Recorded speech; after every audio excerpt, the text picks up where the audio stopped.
মায়ামির ডোরালে এক real estate agent তার 2 শিশুকন্যা এবং তাদের বাবার মরদেহ উদ্ধার করেছে পুলিশ। প্রাথমিকভাবে ঘটনাটিকে মেডার সুইসাইড হিসেবে বিবেচনা করা হচ্ছে।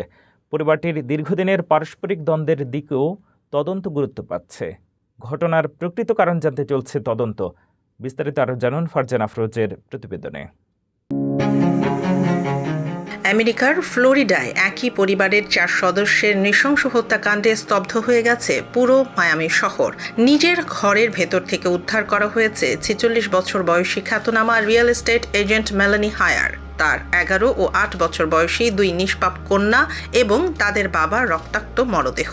পুলিশের প্রাথমিক ধারণা এটি একটি চরম মর্মান্তিক মার্ডার সুইসাইড বা হত্যা ও আত্মহত্যার ঘটনা।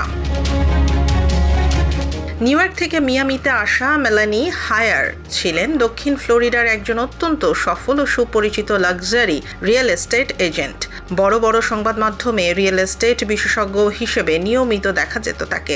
ঘাতক স্বামী রায়ান চার্লস হোয়াইটেনের সঙ্গে বছরখানেক আগেই তার বিবাহ বিচ্ছেদ হয় এবং তারা যৌথভাবে সন্তানদের দেখাশোনা করছিলেন। তবে রায়ানের সাবেক স্ত্রীর দাবি, মেলানি ও রায়ানের মধ্যকার সম্পর্কটি দীর্ঘদিন ধরেই অত্যন্ত বিষাক্ত ছিল এবং 2 সন্তানকে নিজের কাছে রাখা নিয়ে তাদের মধ্যে তীব্র বিরোধ চলছিল।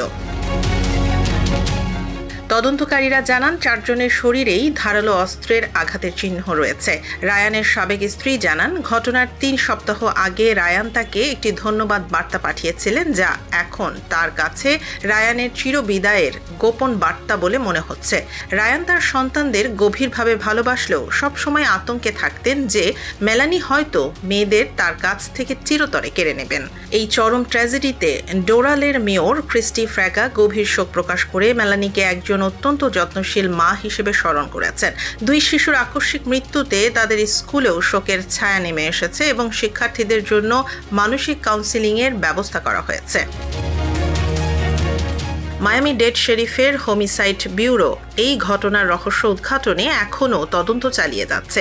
তবে সফল ক্যারিয়ার আর বাহ্যিক চাকচিক্যের আড়ালে লুকিয়ে থাকা পারিবারিক কলহ যে কতটা ভয়ঙ্কর ও নির্মম রূপ নিতে পারে, মায়ামির এই ট্র্যাজেডি যেন তারই এক জলজ্যান্ত প্রমাণ।